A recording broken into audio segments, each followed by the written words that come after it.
Olá, tudo bem? Meu nome é Saulo e esse aqui é o vídeo para apresentar o trabalho prático da cadeira de computação paralela e concorrente seguindo a metodologia Foster. O objetivo do trabalho em si foi construir um programa em Python que executa a mesma tarefa tanto em serial quanto em paralelo, e depois eu vou comparar o desempenho entre as duas abordagens. Eu escolhi, para a construção do meu algoritmo, contagem de números primos dentro de um intervalo de valores. A função principal, né? O programa ele vai testar alguns números consecutivos e verifica se cada um é primo. E com isso, ele pode ser feito de duas formas, né? Ele confere se é primo, eh, pode ser feito em serial e ou em paralelo. Serial ele vai ser testado uma por vez, por isso que eu utilizei o for, e o paralelo eu utilizei, eles são testados simultaneamente e eles dividem o trabalho entre os núcleos da CPU. E é um paralelismo real. Vou demonstrar isso comprovando futuramente através de geração de tarefas durante a execução do programa. Tudo bem. Aqui eu tenho a minha amostra inicial e a final. Ele pega esse número inicial, pega a final e começa daqui e termina ali, né? De forma bem grotesca de se dizer. Enfim, eu vou testar com números maiores para a gente ter uma comparação melhor com a execução paralela. Já já eu demonstro o porquê. Mas basicamente é isso. Com isso, eu vou responder algumas perguntas sobre o código, sobre o trabalho, né? Sobre a execução serial e paralela. E tá através desse roteiro aqui. A primeira pergunta é qual foi o tempo de execução do meu algoritmo em modo serial e como medir o tempo. O tempo médio foi para esta amostra, novamente, essa amostra aqui, curta, foi de 0,16 segundos, aqui, por exemplo. Eh, e eu medi a função através do time perf counter. Eu vou registrar o tempo antes e depois da execução. Tá bom. Segunda pergunta, quais aspectos do algoritmo você percebe que se beneficiaram de uma abordagem paralela? Como a verificação de números de primos é altamente dependente, cada número pode ser testado isoladamente, acredito que seja a paralelização foi ideal para dividir esses testes em múltiplos núcleos. Para dividir esses testes em múltiplos núcleos. Então, né, esse exemplo, essa construção que eu fiz em cima do meu código, foi basicamente se beneficiou bastante com a abordagem paralela.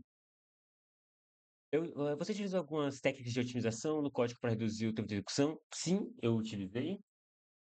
A função, por exemplo, que testa se o número é primo ou não, né? Que os divisores até a raiz quadrada, reduzindo o número de.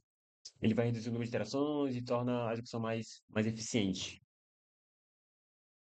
Tudo bem. É, Quarto, o código serial, ele apresenta alguma limitação de desempenho que poderia ser resolvida através da computação paralela? Me explique. Sim, ele tem uma limitação de desempenho, de modo serial, ele só vai usar um núcleo, então o processamento é feito de forma linear. Isso vai limitar com certeza o desempenho quando for uma grande quantidade de números, para ver se verificar. Inicialmente, no, no contexto de números pequenos, não está se mostrando tão ineficiente, né? 0,16, enquanto o paralelo está sendo um segundo para cima. Mas vou demonstrar novamente o porquê isso está acontecendo. Por exemplo, eu utilizei números maiores, uma contagem maior, por exemplo. Eu utilizei um índice de 10.000 até 2 milhões. E dá para ver com certeza a discrepância de tempo entre o serial paralelo para números grandes. Está dando números pequenos, tempos pequenos, por conta da amostra pequena que eu estou fazendo aqui para teste. Mas para números grandes, por exemplo, aqui, ó, 2 milhões, está tendo uma comparação absurda de tempo. Tudo bem. Então, a pergunta, como eu validei os resultados da execução serial? E se existe alguma verificação de consistência no seu código? O resultado final, ele vai mostrar, por exemplo, o número primos que eu vou ter encontrado. Então, com isso, eu posso saber que eles não estão meio desregulados, desincronizados, né? O número que foi exatamente a mesma, então ele garante a consistência. Sexta pergunta, você teve dificuldades para apresentar o código serial? Quais desafios você encontrou? Você enfrentou, né? A parceria foi mais simples, a maior dificuldade foi realmente na paralela, principalmente por conta que eu teria que fazer um paralelismo real, não é algo simulado, é real. Então eu garantindo que eu retornasse resultados equivalentes, né? Para a sétima pergunta, quais foram os principais bottlenecks identificados na execução serial do seu programa? É, bottlenecks seria meio que gargalos, eu acredito. Então, o principal gargalo, né, é o processamento sequencial de cada número. Ele meio que usa apenas um núcleo da CPU, deixando os outros ociosos. Novamente, como eu respondi na pergunta passada, né? Como eu aprendi sobre a relação entre eficiência da execução serial e o uso de recursos computacionais dentro da CPU da memória? Eu aprendi que, mesmo sendo eficiente em tarefas pequenas, como eu demonstrei, o modo serial ele não escala bem para problemas maiores. Então, o uso da CPU fica limitado e o tempo cresce consideravelmente com o tamanho do problema, como novamente eu mostrei anteriormente, né? Indo para a avaliação da execução paralela. Na primeira pergunta, eu tenho nona, no caso, qual foi o tempo de execução do seu algoritmo em modo paralelo e como eu medi esse tempo? Novamente, performance count e o tempo foi de mais ou menos para essa amostra 1,08, né? 1,08. É, quais recursos eu utilizei para imitar esse paralelismo? Eu utilizei o multiprocessing. Inicialmente eu ia para o threading, só que ele é mais para simulação, então não servia para o meu caso. Então eu tive que dar uma pesquisada e fui para o multiprocessing. Que perfeito. É, ele é do próprio Python, né? Então tem muitos problemas. Ele cria tipo vários processos dependentes, enfim, muito tranquilo. Continuando para essa pergunta, como você adaptou o código serial para uma execução paralela? Houve alguma reestruturação significativa? Como eu utilizei meio que pool de processos, né? Eu é meio que dividindo a lista de números entre núcleos disponíveis. Cada processo ele fica executando através. Cadê? Deixa eu mostrar. Ele vai meio que executar. Opa. Aqui, ó. Ele procura aqui, ó, CPU count é justamente vendo núcleos disponíveis. Então ele executa através de PIDs, de gerenciamento de tarefas, né? Ele vai executar a função sprime underline feed, né? Então, ele já vai o quê? Ele vai fazendo sequenciamento, não, perdão. A verificação e trabalhando de forma paralela através disso. Tudo bem. Pergunta 12, né? Eu implementei alguma técnica de sincronização? Não implementei. Achei que não foi necessário. Então, não há dependência. Como é testar de forma independente, né? Não há dependência entre processos. Não achei necessário. Quais benefícios eu observei ao aplicar a compressão paralela?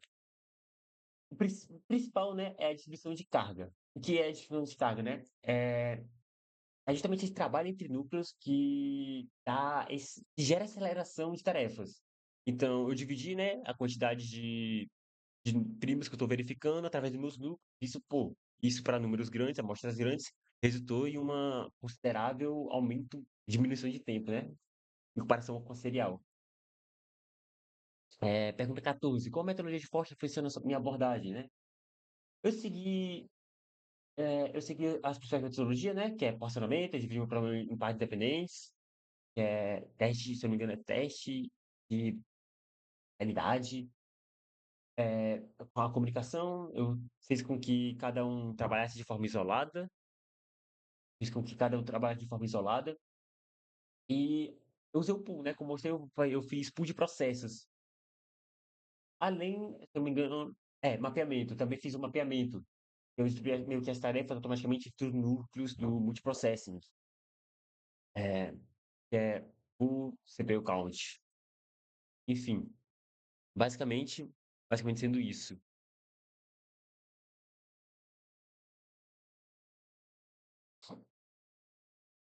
É, essa abordagem de aplicação, seguir os princípios de teste de metodologia. Perfeito. No questão 15. O que aprendeu com a comparação de desempenho? Obviamente, paralelismo nunca vai ser sempre mais rápido, como eu mostrei para amostras pequenas. Não é necessidade de aplicar paralelismo, tanto para resultado, tanto pelo nível de complexidade que ele vai levar. Então, ele depende. Depende do tamanho, do custo da tarefa. Para tarefas pequenas, né? Não é necessário. Eu vou colocar uma mais, um bônusinho aqui, que é para mostrar, fazer algumas comprovações. Novamente, mostrar que para números grandes isso aqui serve, né? É muito mais útil. Olha, ó, o tempo, né? De 6 segundos foi para 2, 2, 2, 3, entendeu? E durante o processamento, eu também vou mostrar a geração de tarefas. Esse aqui são os meus núcleos. Quando acontece, ó, a execução paralela, quando acontece a execução paralela, todos os meus núcleos, o uso dos meus núcleos vão para 100. Então, mostra que em cada um dos núcleos está acontecendo é, a execução paralela. Feito, basicamente é isso. Obrigado pela atenção e é, e é isso. Obrigado.